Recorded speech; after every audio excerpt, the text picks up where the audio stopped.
Naku, ito na nga. Diba? Sino ang may K?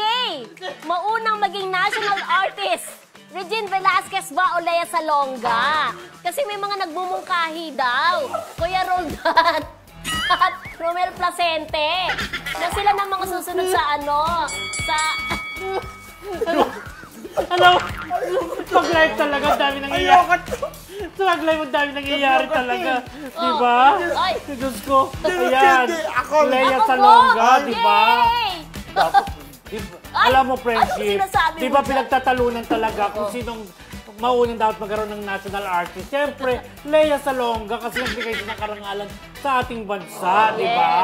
Oo, at the same time, iba siyempre pag yung isang, kumbaga nakagawa ng pangalan sa international, malaki ang naibahagi niyang karangalan sa Pilipinas. So, Lea Salonga talaga, ayun. Huwag din naman siyempre isabihin ang isang Regine Velasquez.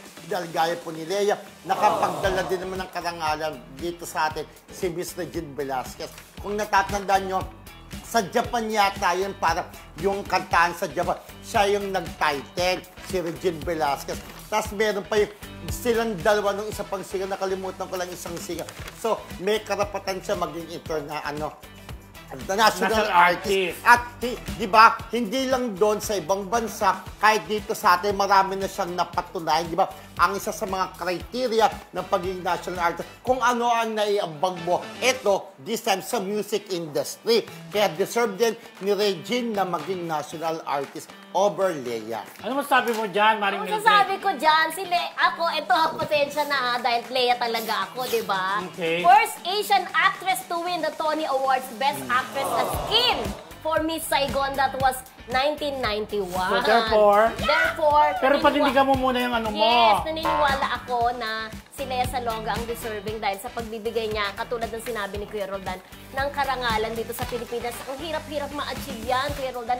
Ang hirap ma-penetrate yung ibang bansa. At hanggang ngayon ay kinikilala pa rin sila pag may mga concert sa ibang bansa. Although si Regine naman, yung contribution din na hindi rin naman niya matatawaran. At saka si Regine sinasabi talagang tawag doon, gay icon? Lahat gumagaya. Na talagang grabe din yung influence niya sa mga kapatid natin, di ba? Takat sa mga katulad nyo, di ba? So, grabe yung influensya rin niya at ang dami rin niyang hit song. So, marami rin siyang contribution sa music industry. So, naniniwala ako, deserve din naman ni Regine. Pero unahin muna si Lea. Nako, tinutigilan na lang talaga, wala tayo sa debate. Yung mga may edad munang unahin. O kaya yung mga mayroong narating at mga nai-contribute sa industriya, like halimbawa si Ramon Revilla Senior. Yung mga ganon.